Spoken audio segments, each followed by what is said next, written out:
Los lentes de contacto parecen un invento moderno, pero el concepto se remonta a Leonardo da Vinci en los años 1500. La odontología es aún más antigua que eso.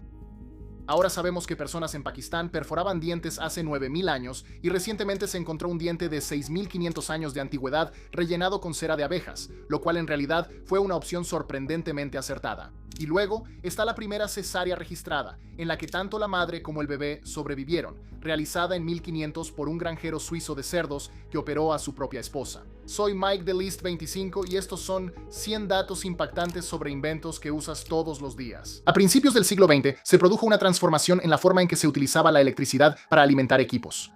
Un dinamo motor combinaba dos cosas importantes necesarias para controlar la corriente eléctrica, un motor y un generador. Los motores convierten la energía de eléctrica a mecánica, y un generador hace lo contrario. Si juntas los dos, tienes un motor generador, que era otro nombre para el dínamo motor. Para los equipos que necesitaban alto voltaje, esta era una fuente de energía relativamente segura y estable, que convertía la corriente directa en corriente alterna sin causar daños costosos, o peor aún, un peligro para la vida. En 1888, una máquina llamada teleautógrafo transmitía mensajes escritos a mano.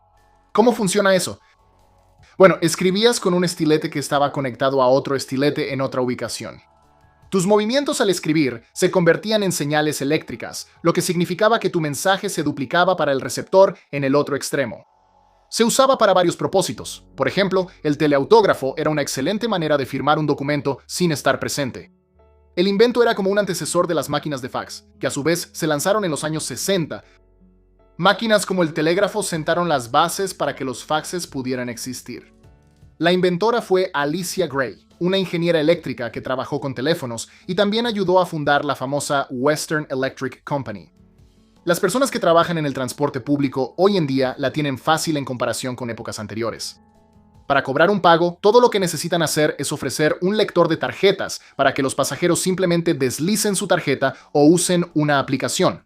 No era así hace unos 100 años, déjame decirte. El siglo pasado, los cobradores de autobús usaban un cinturón conocido como cambiador de monedas. Este invento portátil estaba cargado con monedas, que se liberaban usando un mecanismo de resorte a través de una palanca. Inventado por un individuo llamado Jacques L. Elgaleff, el cinturón cambiador de monedas salvó a los cobradores de buscar cambio suelto en sus bolsillos. Otros sectores también los usaron y eran considerados eficientes. Sin embargo, la idea de que las monedas salgan disparadas de un tubo con resorte a gran velocidad en un vehículo en movimiento no me parece realmente la mejor solución a un problema. Este invento no está olvidado, pero hoy en día vemos menos de ellos. Estoy hablando del contador Geiger, que se utiliza para detectar rastros de radiación. El físico alemán Hans Geiger inventó el dispositivo, que se enfoca en la radiación ionizante. ¿Qué es eso exactamente? La diferencia entre radiación y radiación ionizante es el factor de peligro.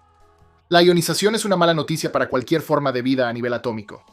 La radiación ionizante, como las partículas alfa, beta y gamma, toma electrones de los átomos, lo que puede causarnos un daño serio si no tenemos cuidado. La invención de Geiger utiliza un tubo lleno de gas que básicamente emite un clic cuando la energía ionizada lo altera. Puedes leer los niveles de radiación en el medidor del frente y decidir si debes quedarte o salir de ahí lo más rápido posible. Con las amenazas nucleares aumentando durante la Guerra Fría, era de vital importancia que la gente tuviera acceso a los contadores Geiger.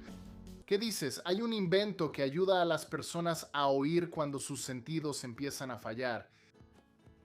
Los primeros audífonos se parecían a pequeñas trompetas, que los usuarios necesitaban dirigir hacia sonidos específicos, pero resultaron ser tanto graciosos como completamente inútiles. Los audífonos modernos han evolucionado hasta convertirse en dispositivos digitales delgados que usan tecnología inteligente para bloquear el ruido de fondo. El proceso de escuchar sonidos se vuelve más difícil cuando alguien experimenta pérdida de audición. Las personas que experimentan pérdida de audición desarrollan aislamiento social, lo que lleva a la depresión, el deterioro cognitivo y aumenta sus probabilidades de desarrollar demencia. Los audífonos permiten a los usuarios mantener conexiones sociales y seguir involucrados en sus comunidades mientras preservan su claridad mental. Hazle caso a tu mamá y no salgas a andar en bicicleta o patinar sin casco. No te va a importar si se ven bien o no si llegas a tener una lesión cerebral grave. Los cascos protegen tu cerebro de lesiones durante actividades como trabajos de construcción, fútbol americano y, por supuesto, ya sabes, batallas medievales. El ejército desarrolló los primeros cascos para proteger a los soldados de flechas, balas de mosquete y objetos que caían. El desarrollo de cascos para industrias y deportes específicos llevó a modelos hechos con materiales que absorben impactos, combinando espuma y carcasas reforzadas. Usarlos mientras se anda en bicicleta o motocicleta reduce el riesgo de lesiones en la cabeza en un 85%. El equipo de protección defiende a los usuarios contra conmociones cerebrales, fracturas de cráneo y lesiones cerebrales que producen graves problemas de salud a largo plazo. Los cascos han protegido a millones de personas en una amplia variedad de situaciones, desde trayectos diarios hasta entornos profesionales peligrosos. Los medicamentos antipalúdicos sirven como potentes tratamientos médicos que detienen las infecciones de malaria y tratan la enfermedad que ha matado a más seres humanos que todas las guerras juntas a lo largo de la historia. Los parásitos del género Plasmodium, transmitidos por mosquitos, causan enfermedades mortales cuando los pacientes no reciben el tratamiento médico adecuado. El primer tratamiento efectivo contra la malaria surgió de la extracción de quinina de la corteza del árbol de la quina, que los pueblos indígenas usaban antes de la llegada de los colonizadores europeos a América. El personal médico trató a millones de pacientes con medicamentos antipalúdicos sintéticos, que incluían cloroquina y sulfadoxina pirimetamina durante su proceso de desarrollo. Los científicos necesitaban desarrollar nuevos tratamientos médicos porque empezó a aparecer resistencia a los medicamentos en el campo médico. El siglo XX vio el descubrimiento de la artemisinina, uno de sus logros médicos más significativos. Los científicos continúan su investigación sobre nuevos tratamientos antipalúdicos porque los medicamentos actuales tienen dificultades para combatir las cepas emergentes del parásito. La diálisis renal es esencial para los pacientes con insuficiencia renal. El cuerpo acumula sustancias tóxicas en el torrente sanguíneo cuando los riñones pierden su capacidad de eliminar los productos de desecho, regular el equilibrio de líquidos y mantener la homeostasis mineral. La invención de las máquinas de diálisis por el Dr. Wilhelm Kolff en los años 40 puso fin al desenlace fatal de la insuficiencia renal en etapa terminal. El Dr. Wilhelm Kolff desarrolló el primer dispositivo de riñón artificial en los años 40 para realizar la purificación externa de la sangre. Hoy en día se utilizan dos métodos de diálisis: hemodiálisis, que filtra la sangre, y diálisis peritoneal, que utiliza el revestimiento abdominal para la filtración. El tratamiento médico permite a los pacientes sobrevivir durante periodos prolongados, mientras esperan un trasplante de órgano o manejan su enfermedad renal crónica. La combinación de centros de diálisis, opciones de tratamiento en casa y dispositivos portátiles ha hecho que la terapia sea más accesible que nunca. Es realmente asombroso cómo la humanidad ha desarrollado una colección tan extensa de herramientas de supervivencia para proteger a las personas de los peligros en el mundo. Sí, el jabón está en la lista. Así que déjame preguntarte esto. ¿Cuándo crees que inventamos el jabón por primera vez? Te daré una pista. No llegó sino hasta mucho después de que inventamos la calefacción por suelo radiante, lo cual, pensándolo bien, podría haber tenido algo que ver con eso.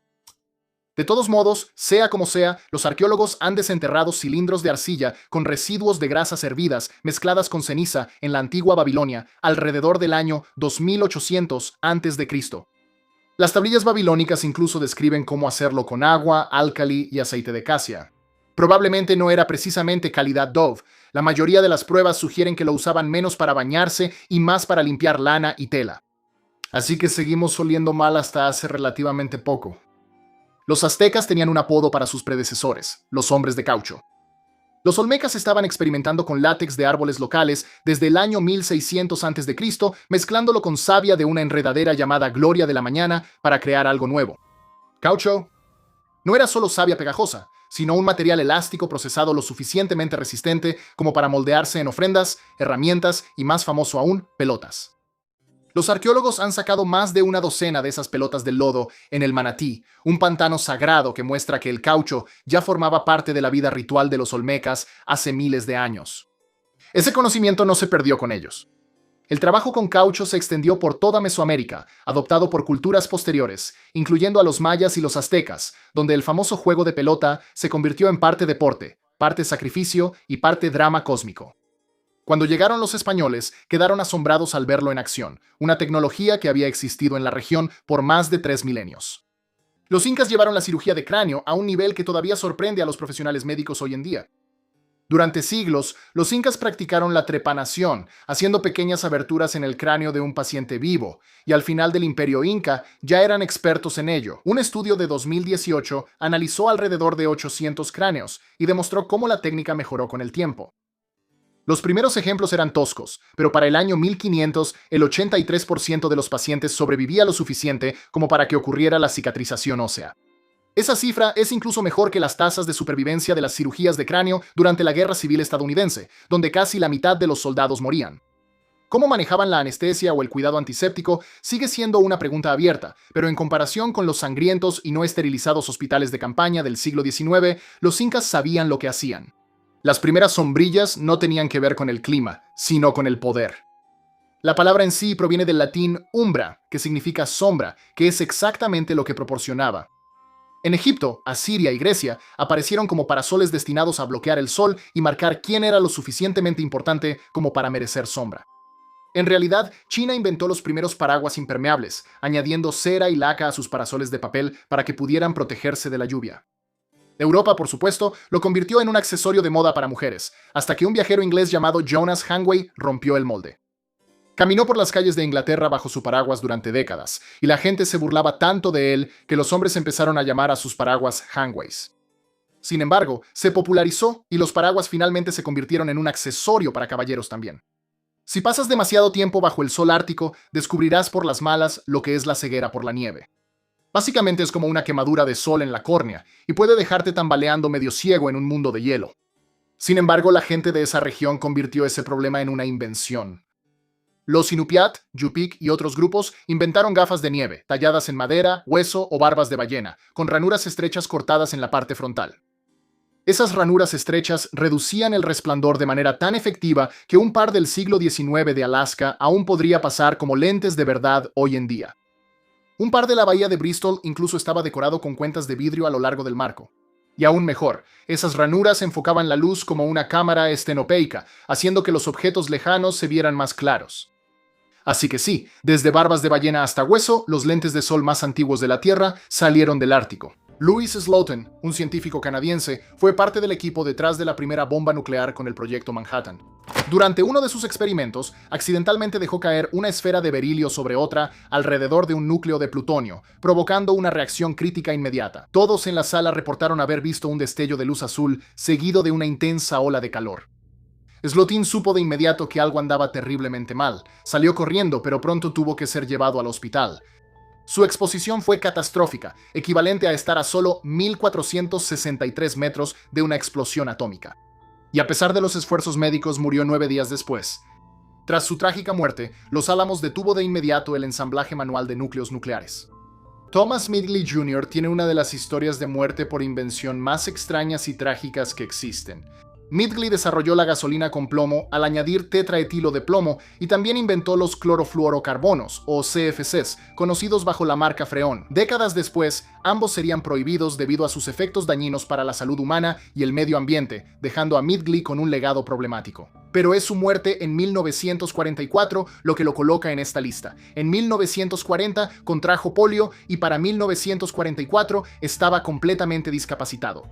Nunca fue de quedarse de brazos cruzados, así que Midgley diseñó un complejo sistema de cuerdas y poleas sobre su cama para poder levantarse y moverse con mayor facilidad. Trágicamente, Midgley se estranguló un día al enredarse en las cuerdas de su propia invención. Algunos especularon que pudo haber sido intencional, pero accidental o no, el artefacto que había construido para ayudarse terminó siendo el que le quitó la vida. Mucho antes de que la gente pudiera comunicarse fácilmente a larga distancia por teléfono, teníamos el código Morse. El código está compuesto de puntos y rayas que representan letras y números, y el receptor telegráfico fue un invento que ayudó a las personas a transmitir el código. Inventado a mediados del siglo XIX por el mecánico estadounidense Alfredo Vail, fue la manera perfecta de interpretar las señales del código Morse desde diferentes lugares.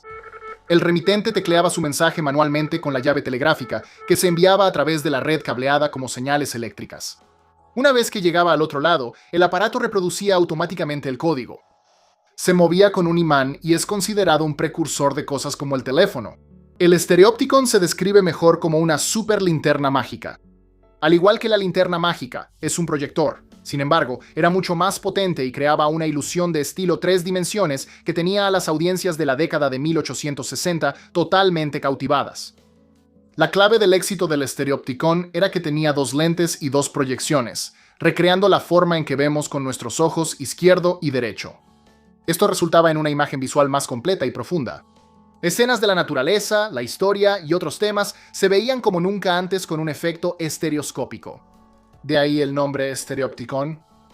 El nombre se le atribuye al empresario y químico John Fallon, aunque otros desarrollaron el proyector antes de que él le pusiera un título. ¿Alguna vez te has quedado sin aliento o te han dejado sin aire? Solo piensa en Shannon Shandong perdida después de la medicina de Sawyer Toller. Da miedo, luchar por respirar es aterrador, y los inhaladores pueden ayudar a aliviar esa falta de aire en pacientes con asma. Los inhaladores administran el medicamento directamente a los pulmones para tratar el asma y la enfermedad pulmonar obstructiva crónica, o EPOC. La disponibilidad de la distribución masiva de inhaladores a mediados del siglo XX puso fin a los ataques de asma fatales, que solían afectar principalmente a los niños. Los profesionales médicos carecían de tratamientos efectivos para sus pacientes, así que dependían de tratamientos con vapor, remedios herbales y oración, los cuales no lograban detener los ataques graves. Los inhaladores trajeron un cambio revolucionario a la práctica médica. A diferencia de cualquier terapia o tratamiento anterior, ayudaban a abrir y expandir las vías respiratorias, permitiendo que las personas pudieran respirar. Y son súper fáciles de llevar a todos lados gracias a su tamaño compacto. Un solo dispositivo permite a los pacientes con enfermedades respiratorias crónicas prevenir hospitalizaciones y reducir la necesidad de visitas a la sala de emergencias, permitiéndoles mantener sus actividades habituales. Existen muchos tipos diferentes de inhaladores disponibles, incluyendo inhaladores de dosis medida, inhaladores de polvo seco y nebulizadores para pacientes de todas las edades y capacidades. Las incubadoras neonatales proporcionan control de temperatura, manejo de la humedad, suministro de oxígeno y cobertura protectora para los recién nacidos que requieren cuidados críticos. Los recién nacidos son más vulnerables a su entorno que los adultos. Tienen problemas para regular su temperatura corporal y les resulta difícil defenderse contra nuevas infecciones. Las primeras incubadoras en realidad eran criadoras para aves de corral que se usaban para ayudar a que los huevos de gallina eclosionaran. Las incubadoras se adoptaron ampliamente después de una serie de demostraciones que le probaron al público que eran efectivas para salvar la vida de los recién nacidos. De 1903 a 1943, la exhibición del Dr. Martin Coney en Coney Island, titulada The Infantarium, mostraba a bebés prematuros en incubadoras por una tarifa para demostrar que la tecnología funcionaba. Las incubadoras modernas utilizan tecnología avanzada para controlar la temperatura y la humedad, proporcionar oxígeno, realizar fototerapia y monitorear a los pacientes en tiempo real. Las unidades de cuidados neonatales atienden a unos 300,000 bebés al año y aumentan las tasas de supervivencia de los bebés prematuros nacidos a las 25 semanas de aproximadamente 70 a 90%. Los trombolíticos ayudan a los pacientes con coágulos sanguíneos peligrosos que bloquean el suministro de sangre al corazón, al cerebro o a los pulmones. El campo médico experimentó una transformación completa cuando los doctores los introdujeron en los años 80. El tratamiento principal implica el TPA, que activa el sistema de limpieza incorporado de tu cuerpo para disolver los coágulos sanguíneos.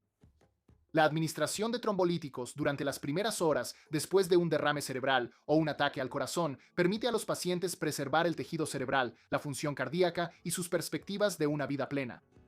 Si se pierde esa ventana, resultará en daño permanente. Sí, ya mencioné las vacunas, pero esta en específico merece una mención honorífica. La vacuna contra el sarampión introdujo una sorprendente transformación en las prácticas de salud pública durante los años 60.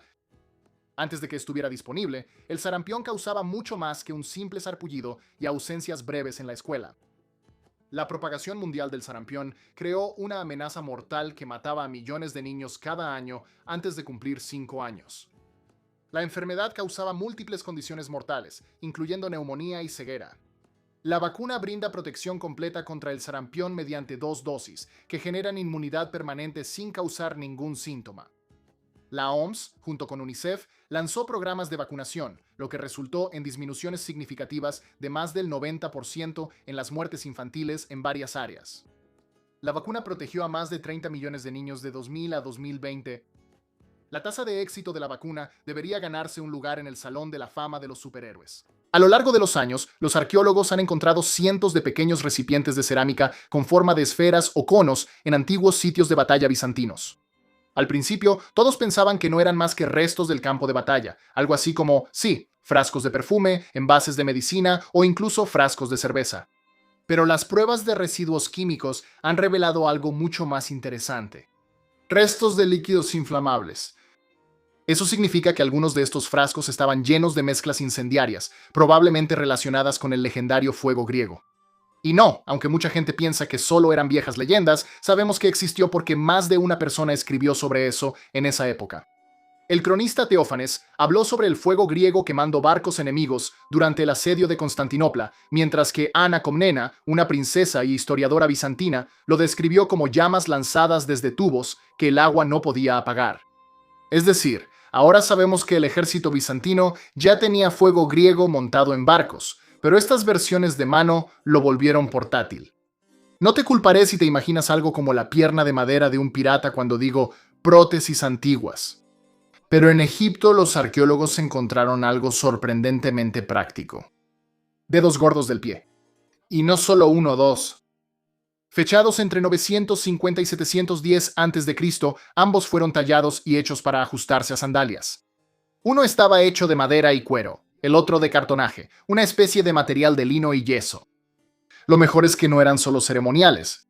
Cuando la Universidad de Manchester probó réplicas de estos antiguos dedos en personas que les faltaban los suyos, la diferencia fue obvia.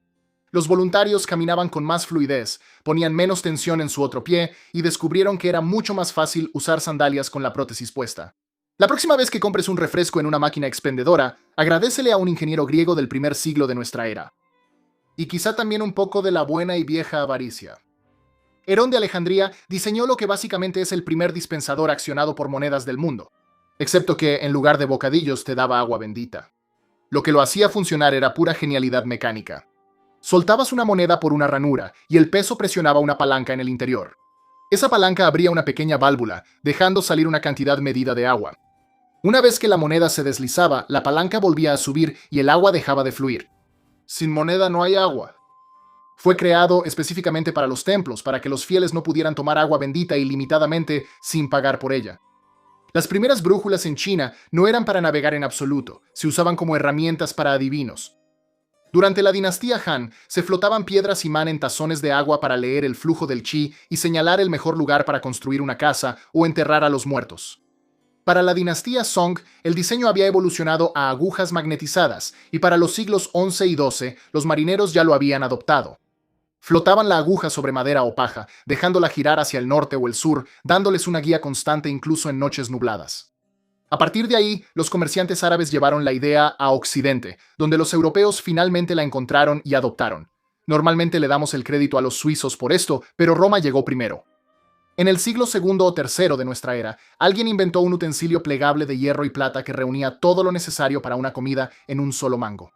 La pieza, que ahora está en el Museo Fitzwilliam, incluye una cuchara, un tenedor, una espátula, un cuchillo e incluso un punzón puntiagudo, cada uno plegándose hacia atrás cuando no se usa. Básicamente es un kit romano para comer, pero tan avanzado como las navajas de bolsillo actuales. La artesanía también es impresionante. Tenía herrajes de plata, bisagras suaves y todas las herramientas estaban diseñadas para que pudieran quedar fijas en su lugar. Los estudiosos piensan que probablemente fue llevado por un viajero adinerado, ya que la plata no era equipo estándar del ejército. Antes de que existieran los ventiladores, cables y refrigerantes, los persas construyeron altas torres llamadas baghirs, o captadores de viento, en sus casas y usaban el propio aire como su sistema de enfriamiento. Algunas de estas torres todavía están en pie en Yazd, algunas con más de 1000 años de antigüedad. Cada una está construida como una chimenea, pero al revés. Las rejillas en la parte superior apuntan en todas direcciones, listas para atrapar cualquier brisa que pase. El aire se canaliza hacia las habitaciones de abajo, mientras que el aire más caliente escapa por otros conductos, manteniendo la circulación constante. Algunos diseños incluso hacen que la corriente pase sobre canales de agua subterráneos, enfriándola antes de que llene la casa. El resultado era un flujo constante de aire fresco en medio del calor del desierto. Todo impulsado únicamente por la arquitectura. Funcionó tan bien que Yazd todavía es conocida hoy como la ciudad de los captadores de viento. Bien, nadie puede decir que los etruscos hicieron algo a medias. La civilización prerromana, que vivió en lo que llegó a conocerse como Italia, era famosa por su joyería y trabajo en metal. Así que no es sorprendente que hayan aplicado esas habilidades a los dientes. Entre los siglos VII y V a.C., fabricaban puentes dentales con finas bandas de oro, sujetando dientes postizos junto a los dientes reales de las personas para mantener sus sonrisas completas.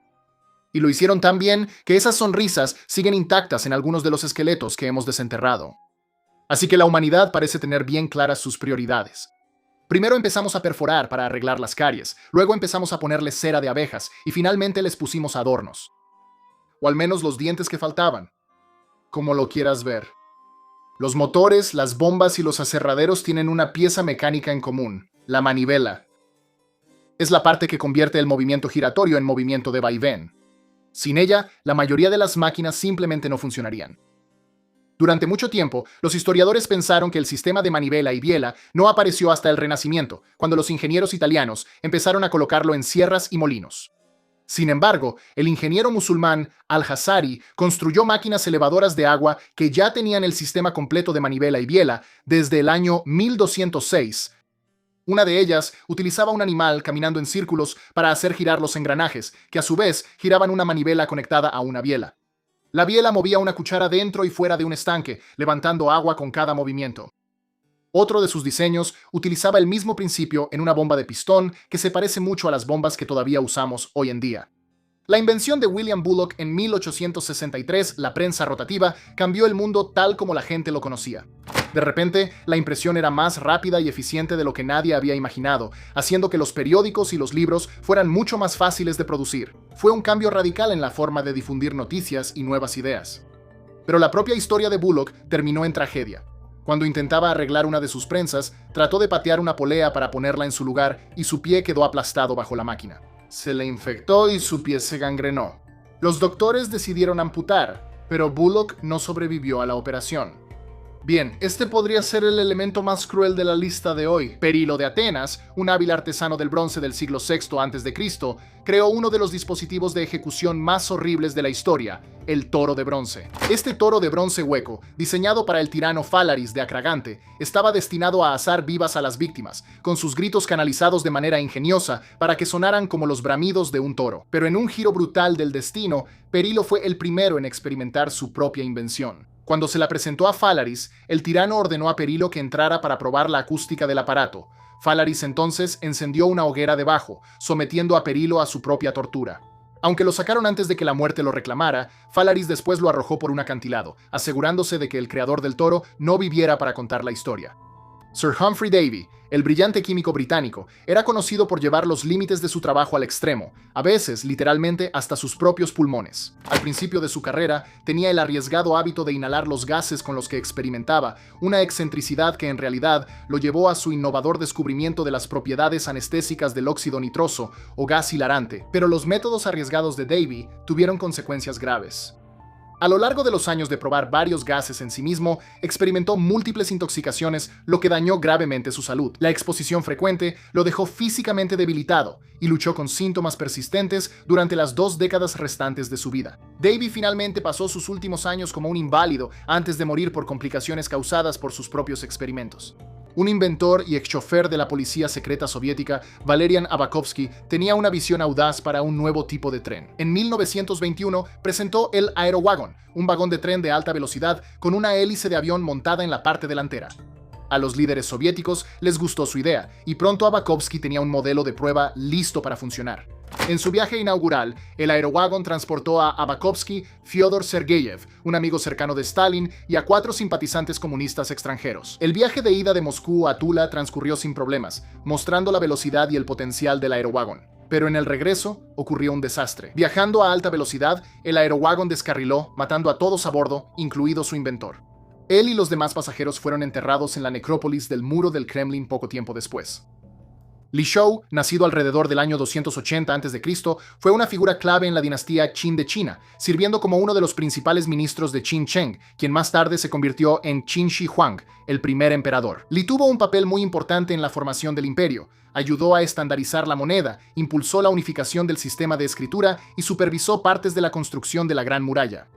Incluso ordenó la quema de libros históricos para mantener el poder consolidado en manos de Qin. Pero había un lado oscuro en el legado de Lee. Él creó un método de ejecución llamado las 5 penas, que consistía en cortar la nariz de la víctima, una mano, un pie, luego castrarlos y finalmente partirlos por la mitad a la altura de la cintura. Irónicamente, después de la muerte de Qin Shi Huang, las propias maniobras políticas de Lee llevaron a su caída. Fue acusado de traición y sentenciado a morir con el mismo castigo que él diseñó. Webster Wagner fue el hombre que convirtió los viajes en tren en una experiencia de primera clase. A mediados del siglo XIX, él trabajaba para el Ferrocarril Central de Nueva York cuando se le ocurrió la idea del coche cama y más tarde del coche salón de lujo. Sintiendo satisfacción por su éxito, Wagner fundó su propia empresa, la Wagner Palace Car Company, y tuvo tanto éxito que logró fusionarse con su mayor competidor, la compañía Pullman. Con su nueva riqueza, se dedicó a la política y fue miembro de la Asamblea del Estado de Nueva York durante varios periodos.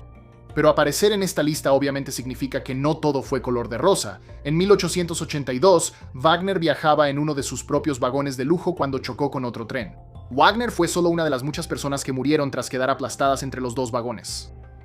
Alexander Graham Bell inventó el teléfono en la década de 1870 y también fue en parte responsable de otro invento basado en la voz que revolucionó el trabajo de oficina. Los dictáfonos, que fueron desarrollados unos años después por el laboratorio Volta de Bell, permitieron que los jefes en todas partes pudieran grabar sus comunicaciones e instrucciones. Estas grabaciones eran escuchadas por sus secretarias, quienes las transcribían.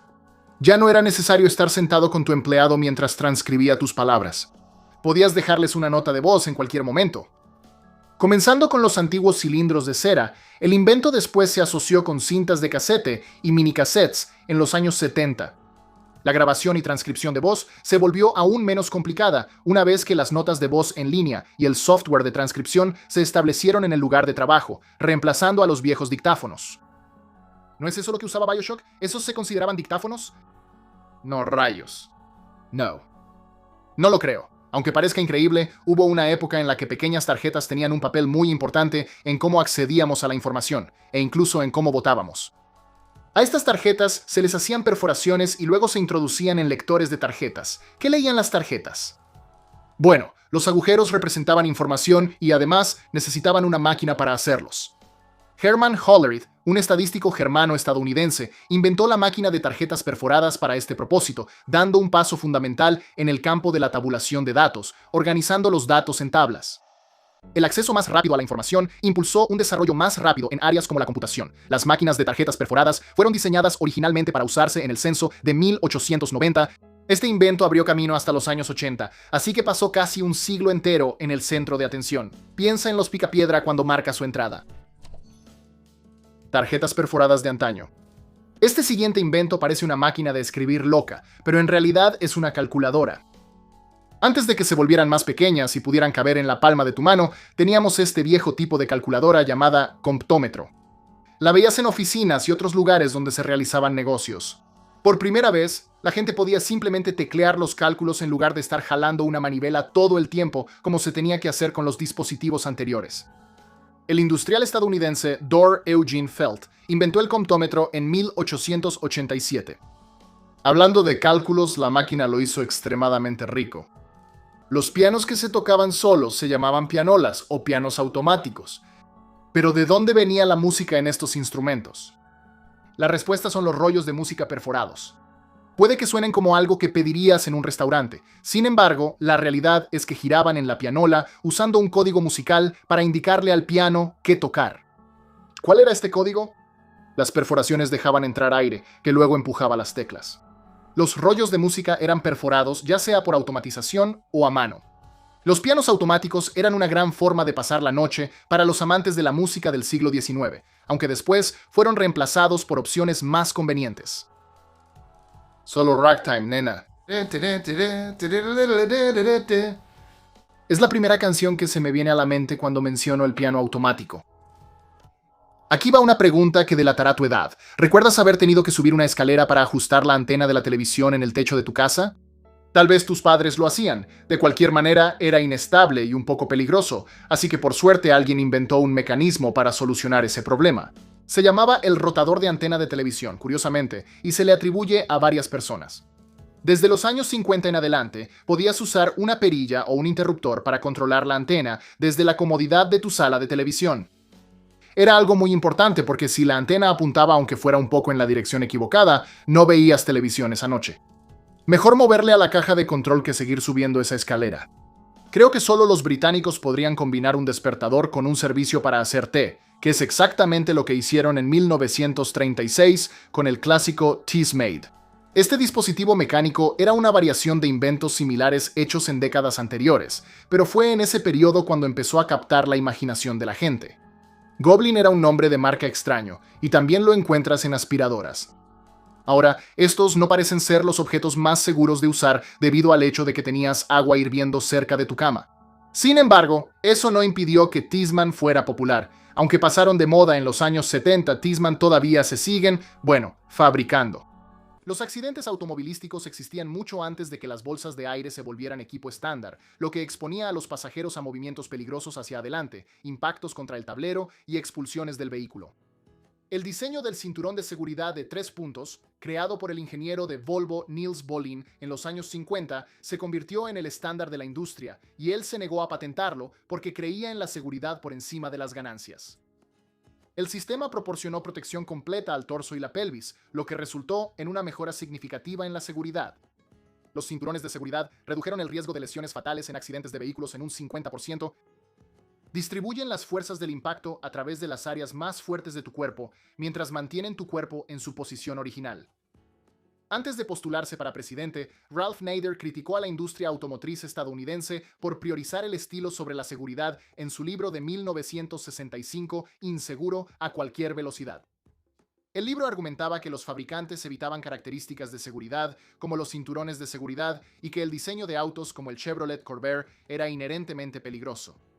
Esto llevó a la indignación pública, audiencias en el Congreso y la aprobación de la Ley Nacional de Seguridad de Tráfico y Vehículos Motorizados de 1966, que estableció los primeros estándares federales de seguridad automotriz. Los antisépticos toman el papel de superhéroes químicos que detienen las infecciones limpiando heridas y matando microbios que existen en la superficie de la piel. Los médicos comenzaron a usar antisépticos como práctica estándar después de que Joseph Lister los introdujera en la década de 1860. Los profesionales médicos se enfrentaron a un desafío importante, porque los pacientes morían por infecciones microbianas postquirúrgicas que entraban a través de sus heridas quirúrgicas abiertas. La solución que desarrolló utilizaba ácido carbólico como antiséptico para limpiar los instrumentos médicos, las heridas y el aire del quirófano. El descubrimiento de los antisépticos en la medicina redujo las infecciones quirúrgicas, lo que permitió la construcción de instalaciones médicas modernas y estériles. Algunos antisépticos comunes que quizá hayas escuchado incluyen el alcohol, el yodo, la clorhexidina y otros compuestos. Las instalaciones médicas usan antisépticos para tratar a los pacientes en sus salas de emergencia y los pacientes los guardan en sus botiquines en casa. Una sola aplicación de una solución antiséptica en una cortada protege a los pacientes de infecciones peligrosas cuando la ayuda médica no está disponible de inmediato. Las bolsas de aire sirven como una protección inflable instantánea que la gente espera nunca necesitar, pero sinceramente agradece cuando ocurren accidentes viales. Las primeras bolsas de aire estuvieron disponibles para su compra durante los años 70, antes de que los gobiernos las hicieran obligatorias en varias naciones del mundo. El sistema se activa de inmediato durante las colisiones para crear un escudo protector que resguarda a los pasajeros de fuerzas de impacto peligrosas. Las bolsas de aire funcionan junto con los cinturones de seguridad para brindar una protección doble contra los choques, reduciendo así las lesiones fatales. Los chalecos salvavidas han protegido vidas desde antes de la existencia de los cruceros y los kayaks, y antes de que la gente empezara a tomar decisiones imprudentes de navegación en las vacaciones de primavera. El primer equipo de salvamento registrado utilizado por los marineros fueron pieles de animales y calabazas vacías para flotar en el agua. El capitán John Ross Ward creó el primer chaleco relleno de corcho para la protección de la tripulación de los botes salvavidas a mediados del siglo XIX. Los chalecos salvavidas brindaban protección a los usuarios, pero eran pesados de usar y parecían un cojín de sofá mojado. Logró salvar vidas a pesar de su diseño poco atractivo, lo que lo hacía incómodo de usar.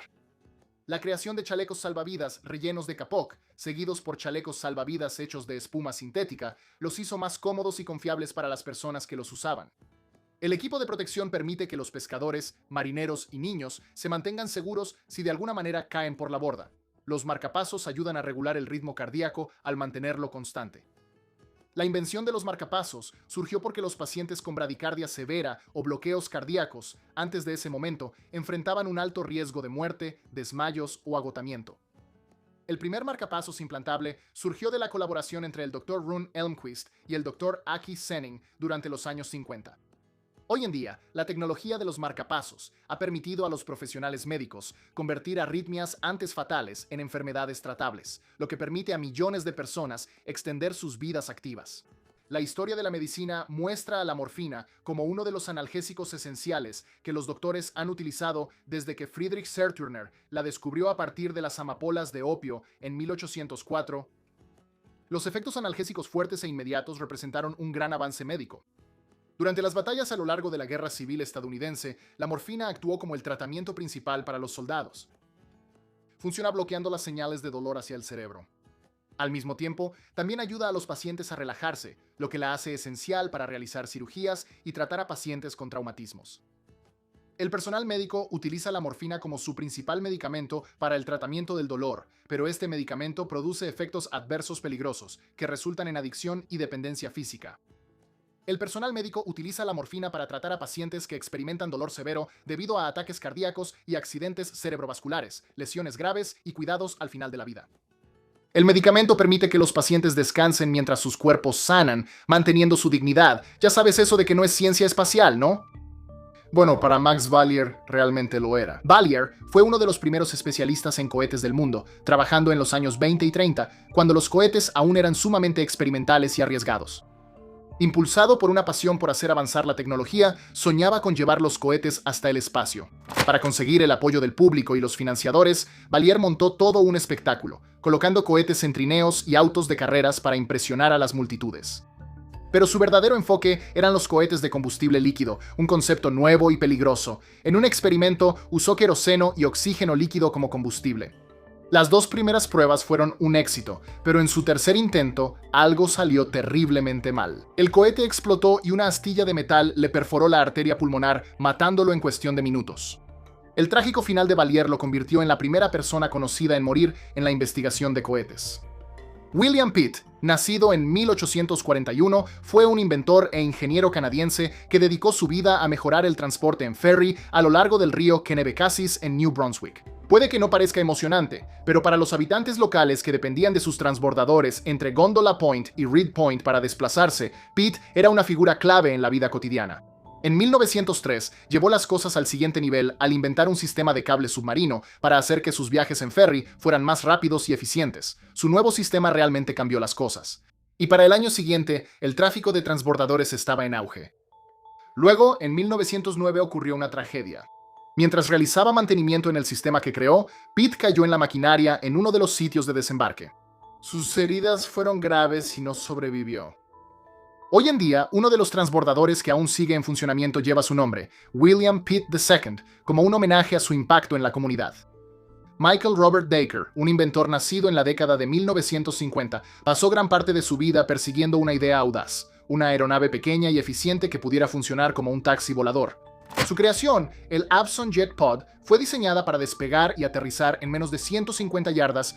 Silencioso y compacto, estaba pensado para transportar ejecutivos de negocios directamente a ciudades concurridas, aterrizando en minipistas sin interrumpir la vida de quienes estaban abajo. Dacre dedicó años a perfeccionar el Jet Pod y finalmente presentó un prototipo elegante en 2009, luego decidió probarlo él mismo. Después de 3 intentos fallidos de despegue, el cuarto intento finalmente lo llevó al aire. Pero solo unos momentos después, a menos de 300 metros de altura, el Jet Pod perdió el control. El choque fue instantáneo y mortal. John Perry Thomas era un intrépido piloto de carreras y un ingeniero que, en su momento, ostentó el récord de velocidad en tierra. En los años 20 diseñó y construyó un auto aerodinámico llamado Babs y salió a romper ese récord de nuevo. Decidido a llevar su auto al límite, Perry Thomas intentó una carrera a alta velocidad en Pendine Sands, en Gales, en 1927, pero a más de 170 millas por hora, una transmisión se rompió y atravesó el auto, golpeándolo en la cabeza y matándolo al instante. Perry Thomas fue el primer piloto en morir en la búsqueda del récord de velocidad en tierra. Carol Sosick, un doble de riesgo canadiense, no era ajeno a las acrobacias locas. Su gran momento llegó en 1984 cuando tomó una cápsula casera, que básicamente era solo un barril modificado, y se lanzó por las cataratas del Niágara. Logró pasar con algunos moretones graves, pero con vida, demostrando que su invento de barril realmente podía sobrevivir a las cataratas. Pero Carroll no había terminado. Al año siguiente, llevó las cosas a otro nivel, con la intención de lanzarse desde 180 pies en el Astrodome de Houston. Con el apoyo de patrocinadores, se instaló una cascada especial desde el techo del domo, que terminaba en una piscina de inmersión. Desafortunadamente, las cosas no salieron como se planeó. La cápsula no cayó en el punto previsto y se estrelló contra el borde de la piscina. El impacto destrozó la cápsula y Suzik sufrió heridas graves, falleciendo al día siguiente. Al recordar la tragedia, el legendario doble de riesgo Evel Knievel la llamó la acrobacia más peligrosa que había visto en su vida. Hoy en día, la cápsula destrozada de Suzik puede verse en el Museo del Estado de Nueva York. Los desfibriladores administran descargas eléctricas controladas para restaurar el ritmo cardíaco de una persona durante emergencias. Los desfibriladores reales funcionan de manera diferente a como lo muestran las películas, porque no pueden revivir a los pacientes de un paro cardíaco con una sola orden de despejen durante una muerte clínica de 10 minutos. Los desfibriladores reales tratan ritmos cardíacos particularmente peligrosos que amenazan la supervivencia del paciente. Si tienes un ataque al corazón sin previo aviso, las probabilidades de supervivencia disminuyen con cada minuto que pasa hasta que se recibe la ayuda médica de emergencia adecuada. La introducción de los desfibriladores externos automáticos, o DA, trajo un cambio revolucionario al permitir que el personal de servicio pudiera administrar descargas eléctricas precisas y seguras. Estos dispositivos monitorean los ritmos cardíacos para determinar cuándo se necesitan las descargas y proporcionan instrucciones de voz a los usuarios para los procedimientos de tratamiento. ¿Te imaginas la pesadilla absoluta de ser un paciente quirúrgico obligado a experimentar una cirugía estando consciente, escuchando todo el ruido y sintiendo todos los cortes, tajos e incisiones? Esa era la cruda realidad antes de que la anestesia entrara en escena en el siglo XIX. Los cirujanos necesitaban trabajar a gran velocidad mientras mantenían fuerza física porque los pacientes frecuentemente perdían el conocimiento o experimentaban shock o gritaban durante sus procedimientos. El campo médico experimentó una transformación completa porque los anestésicos de éter y cloroformo permitieron a los doctores realizar procedimientos quirúrgicos largos y complejos mientras los pacientes no sentían dolor. El campo médico se transformó cuando los cirujanos empezaron a realizar operaciones programadas en lugar de usar la cirugía solo como último recurso de emergencia. La anestesia moderna también requiere sistemas de monitoreo sofisticados para mantener a los pacientes inconscientes y sin dolor mientras se protegen sus funciones vitales. Los trasplantes de órganos y las cesáreas se han convertido en procedimientos médicos seguros y rutinarios gracias a esta tecnología. Las tecnologías de imágenes médicas, incluyendo los rayos X, las tomografías computarizadas y las resonancias magnéticas, permiten a los médicos ver dentro del cuerpo humano de manera no invasiva. El proceso puede parecer asombroso o aterrador, dependiendo de tu nivel de comodidad con las fuerzas magnéticas que reorganizan los átomos de hidrógeno en tu cerebro. Antes de la llegada de la tecnología de imágenes, el diagnóstico médico requería que los doctores hicieran conjeturas fundamentadas mediante la exploración quirúrgica. Las primeras imágenes de rayos X revelaron huesos y problemas estructurales importantes en 1895, antes de que las tomografías computarizadas estuvieran disponibles en los hospitales para imágenes en 3 dimensiones en los años 70. Luego llegó la tecnología de resonancia magnética, que proporcionó a los doctores imágenes de alta definición de los tejidos blandos del cuerpo, permitiéndoles identificar accidentes cerebrovasculares, tumores, lesiones en la columna y múltiples condiciones médicas peligrosas en etapas donde el tratamiento se volvió posible. Estas tecnologías han salvado millones de vidas simplemente al proporcionar a los doctores la información que necesitan en el momento adecuado. Los doctores tienen una visión más clara gracias a la tecnología de imágenes, lo que les permite realizar intervenciones médicas inmediatas en casos que involucran huesos rotos y hemorragias internas, y cuando un niño pequeño ingiere accidentalmente una pieza de Lego. Y cuando los dentistas toman fotos de tus dientes con rayos X, a eso le llaman un palillo de dientes. Estaré aquí toda la noche. La esterilización en autoclave funciona a alta presión con vapor, eliminando todas las formas de vida microbiana, incluyendo bacterias, virus, hongos y esporas. La esterilización se volvió obligatoria porque los instrumentos quirúrgicos estaban contaminados, lo que llevaba a infecciones fatales después de procedimientos quirúrgicos exitosos. Los pacientes sobrevivían al procedimiento quirúrgico, pero desarrollaban sepsis, lo que llevaba a su muerte varios días después de la operación. La introducción de métodos de esterilización por el pionero Joseph Lister redujo las tasas de infección, lo que llevó a mejoras inmediatas en los resultados quirúrgicos. Puedes encontrar técnicas de esterilización en todas las instalaciones médicas, incluyendo hospitales, clínicas dentales, laboratorios e incluso estudios de tatuajes. La práctica protege a los pacientes de amenazas desconocidas, resguarda el equipo médico y mantiene la higiene del entorno. La cirugía moderna, la odontología y los procedimientos de diagnóstico fracasarían de inmediato sin los procedimientos de esterilización. Estos dispositivos simplemente están en el techo, observando tus habilidades culinarias y activando la alarma cuando empiezas a quemar tus palomitas de maíz.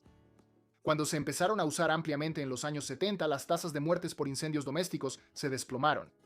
Las personas descansan durante las horas nocturnas cuando comienzan los incendios, porque la inhalación de humo puede ser fatal antes de que las llamas sean visibles. El sistema de alarma ruidoso les da a las familias el poco tiempo que tienen para salir de sus casas de manera segura. Las principales ventajas de los detectores de humo son su bajo costo, la facilidad de instalación y su capacidad de funcionar durante muchos años con un mantenimiento básico. Un dispositivo que cuesta menos que una pizza puede proteger a toda una familia. Los teléfonos del pasado lejano solían ser más parecidos a mecanismos de relojería que a dispositivos operados por botones. Los espectadores de cierta edad recordarán los teléfonos de disco, donde ponías los dedos en las ranuras numeradas de una rueda. Necesitas girar la rueda con el dedo hasta que se detenga antes de dejar que regrese a su posición y marcar el siguiente número. Cada giro enviaba una señal o pulso a la central telefónica local hasta que terminabas de marcar y la llamada se conectaba. Increíblemente, la primera central telefónica automática fue desarrollada por un funerario. Almon Brown Strowger de Missouri tuvo la idea en 1891 después de que demasiadas de sus llamadas fueran arruinadas por la operadora. Admito que extraño un poco eso. Tenía el teléfono de disco de Mickey, donde él sostiene el teléfono. También estaban los de botones. Yo tenía el teléfono de disco de Mickey. Me encantaba. El camino, el camino, el camino, sí, nena. La tinta se usa para escribir e imprimir en papel, pero si llenas todo el papel de tinta, es un error, ¿verdad? Incorrecto. Existe un tipo especial de papel previamente empapado en tinta de carbón con cera llamado papel carbón. ¿Quién lo diría? Hacía lo que hoy hacen las máquinas Xerox. ¿Cómo funcionaba? Hacías copias poniendo una hoja de papel carbón entre dos hojas de papel normal. Al escribir en la hoja de arriba, presionabas el papel carbón, que luego imprimía una copia exacta en la hoja de abajo. De ahí viene la vieja expresión copia al carbón. Fue inventado en 1806 por Ralph Wedgwood, quien formaba parte de la icónica dinastía británica de cerámica. Había un sonido que escuchabas todo el tiempo en la antigua bolsa de valores, y ese era el sonido de la cinta de teletipo. Una tira larga y estrecha de papel o cinta salía de la máquina de teletipo mostrando datos impresos como los precios de las acciones. Proporcionaba un registro minuto a minuto de lo que sucedía en los negocios de los siglos XIX y XX, donde las empresas podían subir y caer en la misma semana. Los operadores arrancaban la sección relevante del papel mientras la máquina seguía imprimiendo información. La máquina fue inventada en 1867 por el estadounidense Edward A. Callahan y recibió su nombre por el constante ruido de tic-tac que hacía. Y de ahí también vienen los desfiles de cintas de teletipo. Eso es lo que está cayendo. Cinta de teletipo. Es divertido decirlo, inténtalo. Cinta de teletipo. La gente solía esconder su leche en pequeños compartimentos que estaban construidos en las paredes de sus casas. Aunque esto suene raro, el compartimento para la leche en realidad era algo práctico, permitiendo que el lechero entregara leche fresca y la guardara de manera segura. El lechero dejaba la leche fresca en el conducto, mientras que una puerta segura en el interior se abría hacia la casa para que pudiera ser recogida. ¿Por qué los dueños de casa no guardaban la leche en el refrigerador? Porque en ese entonces no había muchos refrigeradores. Las compuertas de leche, o puertas de leche, eran una característica común en los hogares entre las décadas de 1920 y 1950. Tenían entretenimiento en 3 dimensiones en el siglo XVIII. El sogroscopio tomaba imágenes en 2 dimensiones y las mejoraba usando una lente convexa y un espejo para aumentar la perspectiva y la profundidad. Este truco visual hacía que la gente pensara que estaba viendo obras de arte como paisajes y grabados en 3 dimensiones. Los grabados ya eran un poco tridimensionales, pero el sogroscopio lo llevó al siguiente nivel. Fueron inventados por un físico italiano llamado Giovanni Pellegrini y originalmente se llamaban optiques. Elegante. Imagina un mundo donde cortarte con una hoja de papel significaría una muerte segura. Eso era básicamente la vida en la Tierra antes de los antibióticos. Tener ampollas infectadas o faringitis estreptocócica pudo haber sido catastrófico, de no ser por Alejandro Fleming, quien acababa de regresar de sus vacaciones en 1928 y notó que el moho había destruido una de sus placas de Petri. Pero después de investigar más a fondo, se dio cuenta de que había descubierto por casualidad la penicilina, el primer antibiótico. Ahora los médicos tenían las herramientas para tratar infecciones bacterianas que habían aquejado a la humanidad durante milenios. La neumonía, la sífilis, la sepsis y muchas otras enfermedades ya no eran innegablemente mortales. Los antibióticos revolucionaron la cirugía y el parto, haciendo que los procedimientos riesgosos fueran más seguros y con mayores probabilidades de supervivencia. Transformaron los resultados sanitarios a nivel mundial a una escala que pocas invenciones han logrado. Por supuesto, aunque el uso excesivo ha llevado a la aparición de superbacterias resistentes a los antibióticos, estos siguen siendo vitales para salvar vidas a diario. En gran parte del mundo, el agua limpia es tan común que la mayoría de las personas nunca piensa en ello. Pero antes de la cloración a principios del siglo XX, el agua potable solía ser peligrosa. Las ciudades enfrentaban oleadas de cólera, disentería y fiebre tifoidea. La mortalidad infantil también era alta, así que las familias temían los pozos y ríos contaminados. Pero al agregar pequeñas cantidades de cloro a los suministros de agua, todo cambió. Las enfermedades transmitidas por el agua disminuyeron y la esperanza de vida se disparó. Las ciudades se volvieron más saludables casi de la noche a la mañana. Esto sucede porque la cloración destruye las paredes celulares de bacterias y virus, volviéndolos inofensivos. Es económico e increíblemente efectivo, por eso sigue siendo una de las medidas de salud pública más importantes en la historia de la humanidad. El agua limpia nos dio hogares más seguros, niños más sanos y muchas menos razones para entrar en pánico cada vez que alguien llenaba un vaso con agua de la llave. Los condones son una de las defensas más confiables de la humanidad contra las enfermedades de transmisión sexual. Han existido de alguna forma durante miles de años, pero su uso moderno se disparó con el auge del VIH y el SIDA a finales del siglo XX. Un condón usado correctamente ayuda a prevenir la transmisión del VIH, la gonorrea, la clamidia, la sífilis y otras infecciones. Y puede ofrecer una forma confiable de anticoncepción. En muchos países, el uso del condón ha ayudado a frenar los brotes y salvar vidas. Los condones no requieren receta ni entrenamiento, solo educación, disponibilidad y la disposición de usarlos. Siguen siendo esenciales para la salud sexual moderna, especialmente en zonas con recursos de atención médica limitados. Como una forma de combatir la deshidratación, la TRO ha ayudado a mantener sanos a los niños en todo el mundo. TRO significa terapia de rehidratación oral, o la mezcla que consiste en agua, sal y azúcar, la cual ha demostrado ser una combinación de ingredientes simple pero efectiva, para salvar a millones de niños que de otra manera habrían muerto por deshidratación fatal causada por diarrea, cólera y otras enfermedades. Los años 60 y 70 trajeron descubrimientos de que la glucosa facilita una mejor absorción de sodio y agua en el cuerpo, lo que permitió a los médicos tratar a niños gravemente deshidratados con rehidratación oral en lugar de líquidos intravenosos. La OMS informa que la TRO ha demostrado ser un tratamiento que salva vidas, ya que ya ha salvado a más de 70 millones de personas. Las primeras versiones coreanas se remontan aproximadamente al año 5000 a.C. y se llamaban kudur. En esencia, se encendía un fuego en la cocina.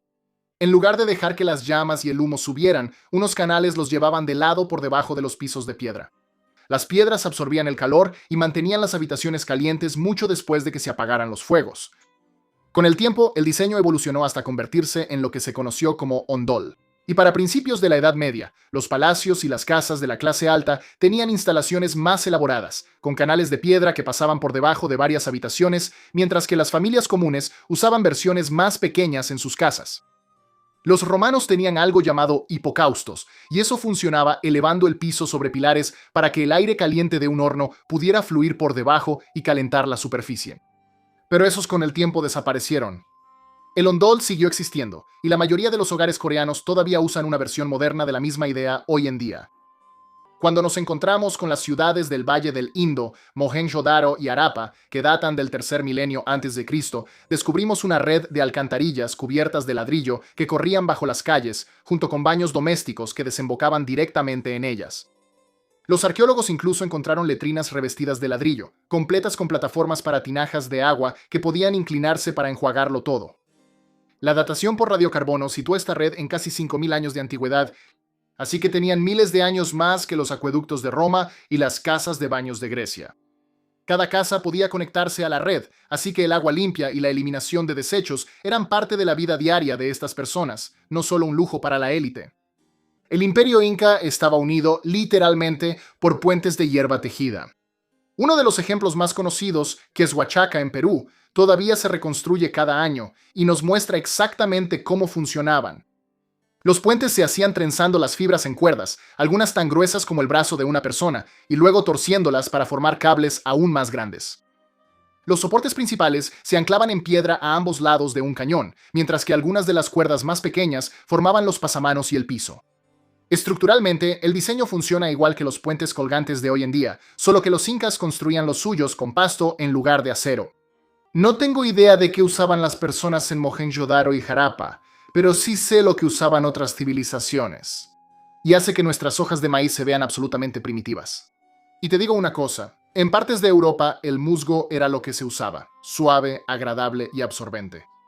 Las familias más adineradas a veces usaban lana o trapos de tela, lo cual definitivamente es mejor que raspar con algo duro.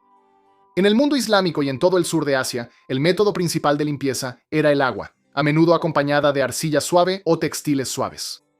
Pero el primer papel higiénico verdadero se puede atribuir a... ¿puedes adivinar? China. Registros del siglo VI p.C. hablan de hojas hechas específicamente para uso en el baño. De hecho, para el siglo XIV, la familia imperial recibía cientos de miles de ellas cada año. Medir el tiempo en el mundo antiguo no era fácil. Uno de los mejores métodos utilizaba relojes de agua que medían el tiempo, dejando caer agua de un recipiente a otro. Pero tenía sus problemas. A medida que el nivel del agua bajaba, el flujo se hacía más lento y el reloj perdía precisión.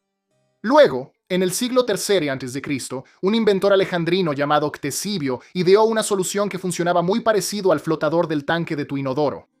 Agregó un regulador de flotador dentro del reloj que subía y bajaba con el nivel del agua. A medida que se movía, ajustaba una válvula para mantener el flujo constante, sin importar cuánta agua quedara.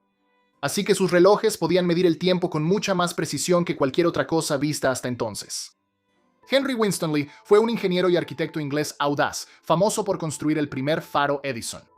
Terminado en 1698, fue el primer faro de mar abierto del mundo, ubicado en las peligrosas rocas Edison a unos 14 millas de Plymouth. Winstanley estaba tan seguro de su diseño que una vez declaró que le gustaría estar dentro del faro durante la tormenta más grande que haya existido. Lamentablemente se le cumplió el deseo. En noviembre de 1703, durante lo que llegaría a conocerse como la Gran Tormenta de 1703, Winstanley insistió en quedarse en el faro para demostrar su resistencia. Pero la tormenta, una de las peores en la historia británica, fue demasiado para la estructura. El faro colapsó, llevándose a Winston y a 5 personas más con él. Franz Reichelt, o el sastre volador, era un inventor nacido en Alemania que se mudó a Francia con una misión: crear un traje paracaídas que pudiera salvar vidas. Pasó años cosiendo, probando y perfeccionando su diseño, convencido de que había descifrado el código. Para 1912, estaba tan seguro que consiguió permiso para probar su invento desde la Torre Eiffel, aunque fuera con un maniquí. Pero el día del salto, Reichelt hizo un anuncio impactante. No iba a usar un maniquí, iba a dar el salto él mismo. A pesar de las preocupaciones de los oficiales y los espectadores escépticos, subió, se puso el traje y saltó. El paracaídas no se abrió y cayó 57 metros hasta su muerte frente a la multitud horrorizada. Calper Phipps Fitzcoles, un capitán condecorado de la Marina Real, causó sensación en el mundo del diseño naval con su invención de la torreta giratoria para barcos durante la Guerra de Crimea. Después de ver que su diseño fue adaptado en otros barcos, Fitzcoles lo patentó y se propuso construir su propia embarcación, el infame HMS Captain. Este barco era una potencia blindada, considerado el acorazado más poderoso del mundo en el apogeo de la Pax Británica. Pero instalarle esta torreta implicó ajustes arriesgados, incluyendo una cubierta superior que elevó peligrosamente el centro de gravedad del barco. Luego, el 6 de septiembre de 1870, durante un viaje de rutina, ocurrió un desastre. El HMS Captain se volcó, y Coles, junto con casi 500 miembros de la tripulación, se hundió con su barco. En 1971, Henry Smolinski y su socio Hal Blake se propusieron llevar todo lo increíble y grandioso al mercado de los autos voladores. Su invento, el Ave Missar, era una mezcla de un Ford Pinto y las alas de una Cessna Skymaster. La idea no era crear un auto con el que pudieras despegar directamente desde tu entrada. En cambio, volarías de un aeropuerto a otro, aterrizarías, desmontarías las alas y te irías manejando. Pero había un problema. Esas alas desmontables, bueno, no eran tan seguras como se había planeado. Durante un vuelo de prueba rutinario, las alas se soltaron en el aire, causando que el híbrido de auto y avión se estrellara. Ambos inventores murieron en el accidente. Y si en realidad estás disfrutando esta lista hasta ahora, por favor no olvides darle like, compartir, comentar, suscribirte, hacer todo eso. Interactuar con el canal es lo que más ayuda. Sé que los youtubers lo dicen todo el tiempo, pero es porque funciona. Eso ayuda al algoritmo. Así que si pudieras hacer todo eso, realmente lo agradecería. Muchas gracias a todos. Volvamos a la lista. Nacido en 1740, John Day tiene la distinción de haber inventado el primer submarino de la historia y de ser la primera persona en morir en uno. Carpintero inglés de profesión, Day estaba fascinado con la idea de explorar las profundidades del agua, incluso sin un motor. Con el apoyo de un apostador de mala fama llamado Christobal Blake, se dedicó a construir una cámara de buceo rudimentaria de madera y la unió a una goleta de 50 toneladas llamada La María. Blake, siempre dispuesto a apostar, retó a Day a descender 130 pies bajo la superficie y permanecer sumergido durante 12 horas. Contra todo pronóstico, Day aceptó. El 22 de junio de 1774 subió a bordo con una vela, agua y galletas, confiado en su plan. Pero las cosas salieron mal rápidamente. Sus cálculos estaban muy equivocados y el submarino se hundió. Nunca se volvió a ver a Day. Tiene sentido que este sea el siguiente, ¿verdad? Ahora, sabemos que la gente en Pakistán perforaba dientes hace 9000 años, pero por alguna razón nos tomó un tiempo descubrir con qué podíamos rellenarlos. Arqueólogos en Eslovenia descubrieron recientemente un diente de 6500 años de antigüedad que había sido rellenado con cera de abejas. Eso lo convierte en el relleno dental más antiguo que hemos encontrado. Pertenecía a un adulto del periodo neolítico, y en realidad no fue una mala elección. La cera de abejas es lo suficientemente suave para moldearse, lo suficientemente pegajosa para quedarse en su lugar, e incluso tiene propiedades antibacterianas leves. De todas las cosas que pudieron haber intentado, esto fue sorprendentemente ingenioso. Por si no lo sabes, un odómetro es el aparato en tu auto que te muestra cuántas millas has recorrido. Parece bastante moderno, pero los romanos ya usaban su propia versión en el siglo I a.C. El ingeniero Vitruvio presentó el diseño en De Architectura, su enorme guía de ingeniería romana, y básicamente describía un carro que podía contar la distancia recorrida por sí solo. Cada rotación completa de la rueda hacía girar un conjunto de engranajes, y después de suficientes vueltas, una piedra caía en un recipiente. Al final del viaje, la cantidad de piedras te decía la distancia exacta recorrida. Ese conteo increíblemente simple les ayudó a trazar carreteras, mapear pueblos e incluso llevar registros. La cirugía plástica moderna tiene un ancestro antiguo, y proviene de la India.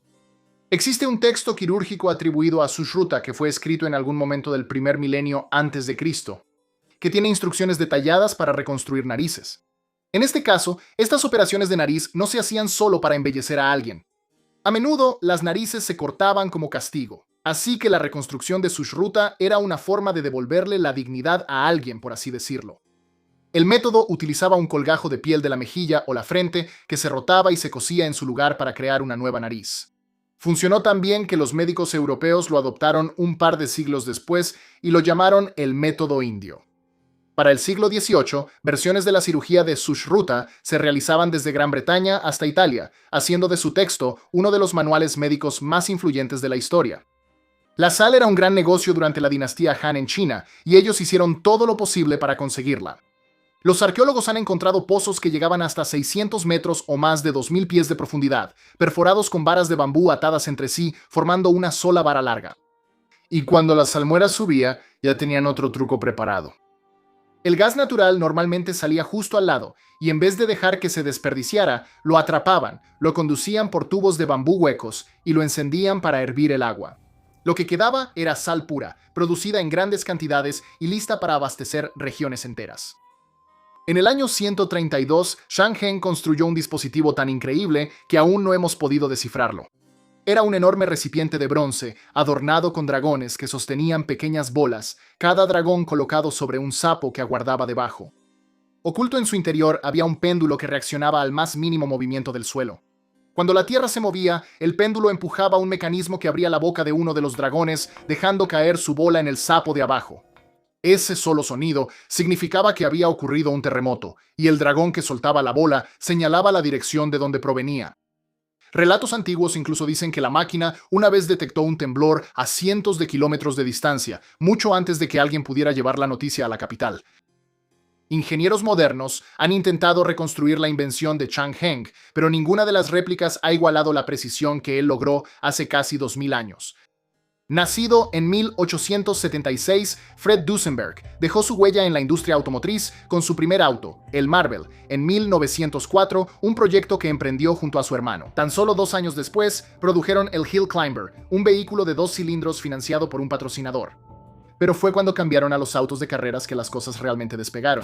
Juntos, fundaron la compañía de motores Duesenberg, diseñando autos de carreras tan impresionantes que, en las 500 millas de Indianápolis, de 1921, 7 de los 10 primeros puestos fueron para autos Duesenberg. De hecho, algunos dicen que la palabra Ducey, que significa algo excepcional, proviene del nombre Duesenberg. Trágicamente, en 1932, mientras probaba uno de sus autos en las montañas de Pensilvania, Fred perdió el control, se estrelló y más tarde murió a causa de sus heridas. Thomas Andrews creció con una pasión por la navegación que lo acompañó hasta la adultez. A los 16 años comenzó un aprendizaje en el astillero Harland y Wolff, sumergiéndose en la construcción y el diseño de barcos. Incluso tomó clases nocturnas para perfeccionar su oficio, y para cuando tenía 28 años ya estaba dirigiendo el departamento de diseño. En 1908 elaboró los planos para 2 grandes barcos, el Olympic y, por supuesto, el Titanic. Cuando el Titanic zarpó en su desafortunado viaje inaugural en 1912, Andrews estaba a bordo para monitorear el desempeño del barco y anotar cualquier mejora. Después de que chocó contra un iceberg, fue de los primeros en comprender cuán grave era la situación y le dijo al capitán que el barco se iba a hundir. Andrews pasó sus últimas horas ayudando a otros a subir a los botes salvavidas y luego se hundió con el barco al que había ayudado a dar vida. Carl Scheele era un químico farmacéutico talentoso con gusto por descubrir. Y lo digo literalmente. En el siglo XVIII, Scheele identificó varios elementos químicos, incluyendo el cloro, el manganeso e incluso el oxígeno, aunque otro científico publicó ese hallazgo primero. También descubrió un proceso muy parecido a la pasteurización. Desafortunadamente, Scheele tenía el arriesgado hábito de probar con la lengua sus propios descubrimientos, de lo cual de alguna manera sobrevivió, como cuando probó el cianuro de hidrógeno, uno de los químicos más mortales del mundo. Pero su suerte eventualmente se acabó. Después de años de trabajar con sustancias tóxicas, desarrolló síntomas de envenenamiento por mercurio y murió. Jean-François de Desrosiers era un maestro de física y química con una gran pasión por el vuelo. En 1783 presenció el primer lanzamiento de un globo aerostático. Y bueno, eso fue todo. Quedó enganchado. Participó en los primeros vuelos de prueba, incluso ayudando a lanzar una oveja, una gallina y un pato al cielo. Poco después, de Desrosiers se convirtió en la primera persona en realizar un vuelo en globo sin ataduras, alcanzando una altitud de 3000 pies, pero eso no fue suficiente para él. Desrosiers puso la mira en cruzar el Canal de la Mancha en un nuevo tipo de globo que combinaba aire caliente y gas. Durante el intento, el globo se desinfló a 1500 pies y él no sobrevivió a la caída. Alexander Bogdanov fue un verdadero hombre del Renacimiento, médico, filósofo, economista, escritor de ciencia ficción y revolucionario. Para 1924, decidió agregar Pionero de la Juventud Eterna a su lista de logros y centró su atención en las transfusiones de sangre. Después de 11 transfusiones autoadministradas, afirmó ver resultados. La caída de su cabello se había desacelerado y su vista parecía más aguda. Sin embargo, aunque las transfusiones se habían practicado durante siglos, los riesgos aún no se comprendían bien, y Bogdanov no tomó las precauciones que hoy sabemos que son necesarias. En 1928, usó sangre de un donante infectado con malaria y tuberculosis. Pronto cayó enfermo y murió. Su búsqueda de rejuvenecimiento fue truncada por los mismos experimentos que esperaba lo mantuvieran joven. Ahora, no puedo tener una lista de inventores que murieron por sus propias invenciones sin mencionar a Marie Curie, ¿verdad? En 1898, Curie y su esposo Pierre descubrieron el radio, lo que desató su dedicación de por vida a la investigación de la radiación. Ella estudió y fue pionera en las primeras terapias de radiación, trabajando a menudo directamente con materiales radiactivos. Su constante exposición a la radiación finalmente le pasó factura y desarrolló leucemia, falleciendo en 1934. Curie no solo fue la primera mujer en ganar un premio Nobel, sino que sigue siendo la única persona en recibir premios Nobel en 2 campos diferentes, química y física. También hizo historia como la primera profesora en la Universidad de París, una científica pionera cuyo trabajo tanto salvó como costó vidas, incluida la suya propia. La escurridora de rodillos suena como un invento perturbador, y en cierto modo lo fue. La usabas para secar tu ropa apretándola entre 2 rodillos. Una manivela hacía girar esos rodillos y la escurridora de rodillos hacía el trabajo pesado por ti. Esta era la genialidad del siglo XIX en su máxima expresión, aunque la tela no era lo único que quedaba atrapado en los rodillos. ¿Querías que la ropa fuera exprimida, no tus dedos? Lavar la ropa nunca había sido tan peligroso. Sin las linternas mágicas no tendríamos cine. Permíteme explicarlo. Hoy en día nos parecen bastante simples, pero en el siglo XVII eran sumamente fascinantes. Las linternas mágicas funcionaban proyectando luz de una fuente, como una lámpara de aceite, a través de una obra de arte en vidrio. La linterna tenía una lente y un espejo cóncavo que usaba para concentrar y ampliar la imagen del vidrio. Una vez que el cine se volvió parte de la cultura mundial, la idea de la linterna mágica recibió una mejora, formando la base de la tecnología de proyección para el cine. A veces, los mayores avances en la tecnología dependen de solo un componente. El tubo de vacío es un ejemplo clave de esto. Los tubos básicamente usaban baja presión, o un vacío, para controlar el flujo de electrones. Este descubrimiento, hecho por el llamado padre de la electrónica, Sir John Ambrose Fleming, permitió una amplificación y conmutación más sencilla en los primeros dispositivos. Este avance abrió el camino para las radios, televisores y las primeras computadoras. Debo agregar que los tubos de vacío no eran perfectos. A veces se calentaban demasiado, y además eran grandes, así que con el tiempo fueron reemplazados por transistores más pequeños y eficientes. Este siguiente invento suena como una idea loca. ¿Y sabes qué? ¿Lo fue? Estoy hablando del sistema de tubos neumáticos, donde tus mensajes escritos a mano se colocaban dentro de cilindros antes de ser enviados a través de una red de tubos hasta la persona destinataria. El sistema funcionaba utilizando una bomba de aire comprimido, y fue inventado por el experto en carbón y vapor William Murdoch, con trabajo adicional realizado por George Manhurst y Josiah Latimer. Quizá hayas visto los tubos en películas de comedia antiguas, y también aparecieron en la escena clásica de la planta de energía de Burns en Los Simpson. Este método de comunicación era perfecto para enviar mensajes dentro de los edificios de la empresa, y puede considerarse como un prototipo del siglo XIX del correo electrónico. Aquí no había bandejas de entrada ni notificaciones, solo mucha succión y expulsión de aire. Antes de la mensajería instantánea, teníamos tecnología de la vieja escuela como las máquinas de fax. Pero este siguiente dato se remonta aún más atrás. La máquina de Telex fue inventada en 1926 por el doctor alemán Erich Bullmann, quien se basó en la idea preexistente de la teleimpresión. El Telex era un dispositivo de escritura que podía enviar mensajes a otros Telex como señales eléctricas a través de las líneas telefónicas. El mensaje se escribía en un extremo y se transmitía, donde era reescrito en el otro extremo. Cada máquina tenía su propio código de dirección, que era como una versión histórica de una dirección IP. Ya no se ven por aquí, sin embargo, todavía se usaban en los años 90, así que duraron muchos años. Ahora estamos acostumbrados a ver televisores electrónicos, pero ¿sabías que antes hubo una versión mecánica? Este invento tenía un disco giratorio en su interior llamado disco de Nipkow, llamado así por el ingeniero alemán Paul Nipkow, uno de los responsables del desarrollo de la televisión. El disco, que giraba a una velocidad de alrededor de 12,5 revoluciones por segundo, tenía orificios en forma de espiral. Al iluminar a una persona u objeto y colocar el disco entre la bombilla y el sujeto, se obtenían líneas que luego se proyectaban en una pantalla. ¿De dónde venían las líneas? Bueno, eran creadas por los orificios, o para ser más precisos, el disco escaneaba las imágenes línea por línea. Este innovador proceso fue demostrado por primera vez a mediados de los años 20 por John Logie Baird, una figura sumamente importante en la invención de la televisión. Cualquiera que me conozca sabe muy bien que a lo largo de mi vida siempre he disfrutado tomar un buen vaso de leche bien fría, o hasta un galón.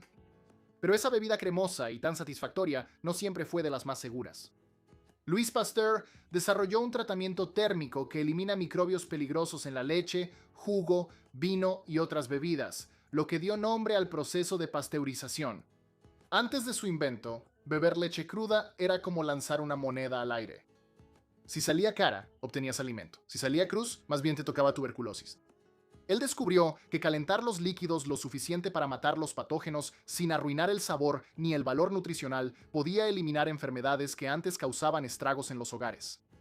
La pasteurización es bastante común hoy en día y la mayoría de la gente nunca aprecia lo revolucionaria que fue. Redujo tanto las enfermedades transmitidas por alimentos como el número de niños que morían cada año.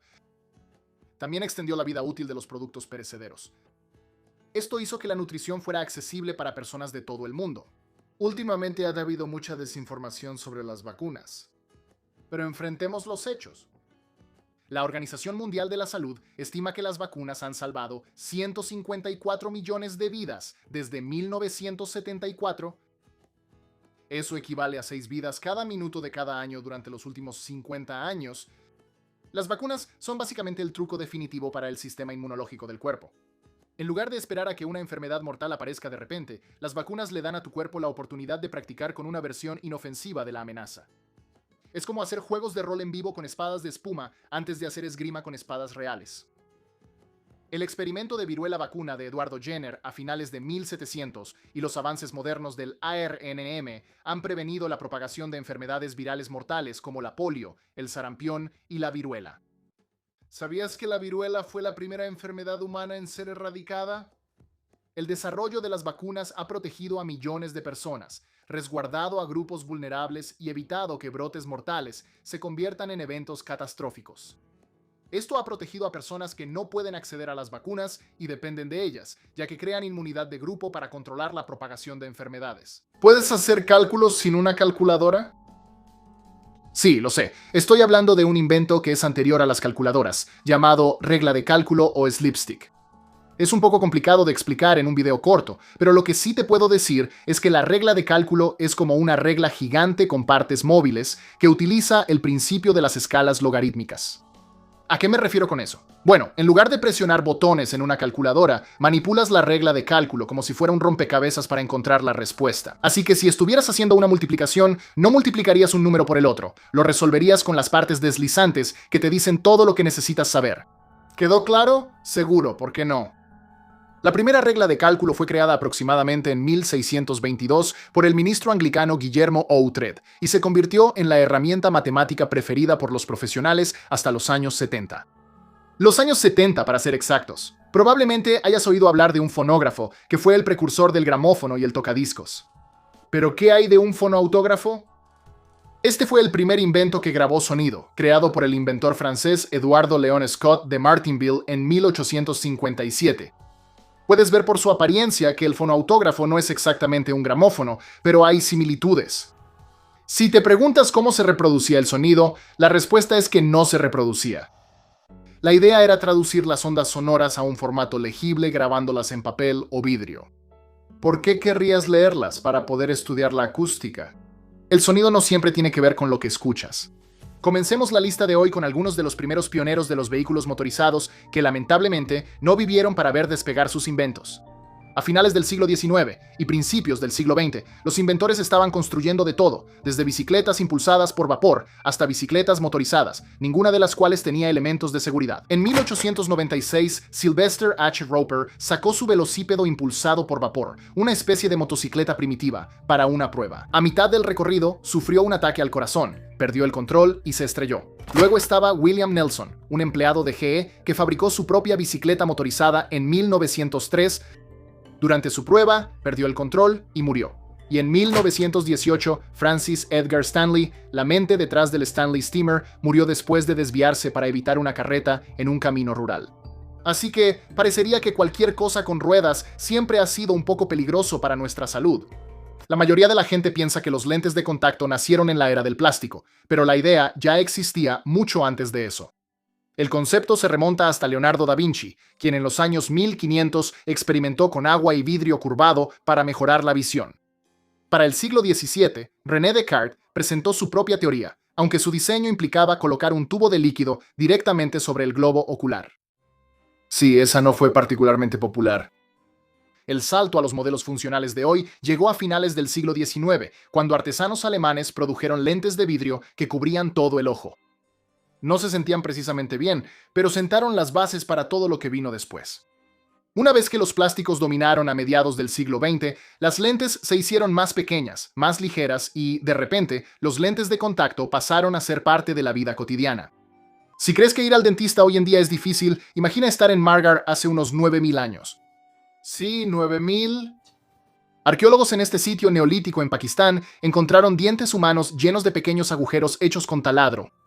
Coincidían con los cortes hechos por taladros accionados por arco con puntas de pedernal afilado, y la gente realmente vivía con estos dientes perforados, lo que significa que los primeros agricultores del mundo habían encontrado una manera de tratar las caries mucho antes de la medicina moderna. Los investigadores creen que pudieron haber rellenado los agujeros con betún, una brea natural que servía tanto de relleno como de alivio para el dolor. Hasta ahora, se han descubierto 11 molares perforados todos de entierros de adultos, lo que convierte esto en la evidencia más antigua de odontología en cualquier parte del mundo.